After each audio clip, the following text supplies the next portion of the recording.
Hi everyone, it's Weeping Willows 21 and I'm here to give you some thoughts on a new TV series that I just finished watching on Prime. It's called As We See It, and it's one of those things that I am actually really glad to see because it's giving the disabled community inclusion in media, which is a very rare thing, which kind of sends the message that we're abnormal and we don't deserve to be looked at, which is sort of dangerous. Because that is so not true, and that is so not the message we need. So, when I saw that these young actors actually were on the spectrum and that they weren't just playing it, it was a really pleasant, nice treat to see that they were getting that kind of inclusion. So this series is about three roommates who were, as I said, on the autism spectrum, all of course in different places. Because like I say with CP, if you've met one person with autism, you've met one person with autism. So you can't necessarily say that one person with autism represents everything that would come about on the spectrum. And so it was really nice to see that. So we have Mandy, Jack, Violet, and Harrison. Now, Mandy is the live-in aide that Jack and Harrison and Violet all live in this one apartment together. And they're all just trying to figure out their lives as adults. A lot of the media we see has to do with children and autism. But there's really no baseline for what it's like for young adults with autism. And so that I heard the producer say that that's why he wanted to do this show. Also because he has a son with autism. I'm not sure how old he is, but he did say he has a son with autism. So I definitely had a personal stake in this. And as I said, all the actors are on the spectrum and they all got to show parts of themselves that they may not have otherwise shown in these characters.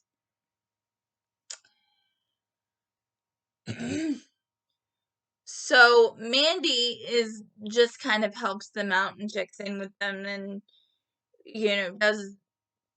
is kind of like their emotional support, and she has her own story. I'm going to try not to give too much away, but she has her own story that she kind of goes through in these first 9 episodes. There's only been 9 episodes so far. It's only the first season. I think it dropped last week onto Amazon Prime, and it looks like all 9 of them dropped together. I just happened to see them over the last few days. And so Mandy, that's what Mandy is kind of an emotional support for them. And so Jack is your stereotypical autistic person. He's very blunt, very literal, needs everything to be a certain way. He kind of reminds me a little bit of my friend, except my friend is way happier. And have a flyaway here. So Jack is dealing with a lot of change all at once, and so is Harrison. So you kind of see the way that Jack processes, and Harrison, and also Violet as well. It's nice to see the way they process change and figure things out. And I feel like it's similar to neurotypical people, but also different. And, you know, a lot of the feelings are similar to what a neurotypical person might feel in their 20s, just trying to figure things out. So it's actually kind of cool to see that. Okay, so let's go to Violet next. Now, Violet's very emotional. She feels things really deeply, and she very desperately wants to be connected to another person. She wants to fit in. She wants to be like everyone else. And that, I think, is the part that I really connected with, because being that I have cerebral palsy, which makes the simplest things feel like climbing Mount Everest at times, I just for one day wish that I didn't have to think about accessibility the first thing out of the gate. I wish I didn't have to overthink things as far as, you know, am I going to fit in? Will I, like, will my wheelchair fit in the door? Am I going to be able to go to the bathroom? Are people going to look at me and be nice to me because they feel bad for me or because they like me? You know, there are tons of things that go through my head, especially when I'm in a place that I've never been before. And I wish that that didn't happen. I wish I could just go to a party and be like, hi guys, I'm here, and not have that conscious thought of, oh, what are they going to think of me? Are they talking to me because they like me or because they feel sorry for me? I just would love to be able to fit in more. And that's what I connected with Violet, because her brother is very protective but can also be a little bit patronizing.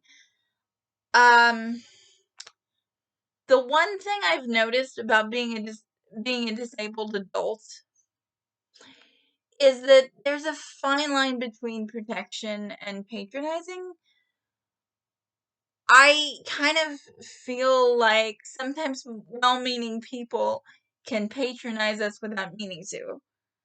You know, try to tell us what we need to do or try to tell us what we should do, when neurotypical people would not be told what they need to do or should do at our age. And that I'm not gonna lie to you, that crap's hard and it's annoying as all get out. So yeah, I kind of felt like that with Violet a lot because her brother meant well. He really did. But he's 29, she's 26, their parents aren't around, and he's been thrown this massive amount of responsibility that he doesn't know what to do with. So a lot of times when he gets a little upset at Violet or he gets overly protective, you kind of get where it's coming from. You get that he's just trying to do his best. And it's actually a pretty emotional journey for the two of them. And then there's Harrison. Now, Harrison is a representation of an autistic person who has trouble with light and sound, who's, you know, kind of withdrawn, and he doesn't quite know what he wants and where he wants to go. He is a homebody, a lot like me. He doesn't really like to, you know, do much or go out much when we first meet him, but he does come a long way with that. And there are a lot of changes that come all three of their ways, and it's kind of nice to see how they process that.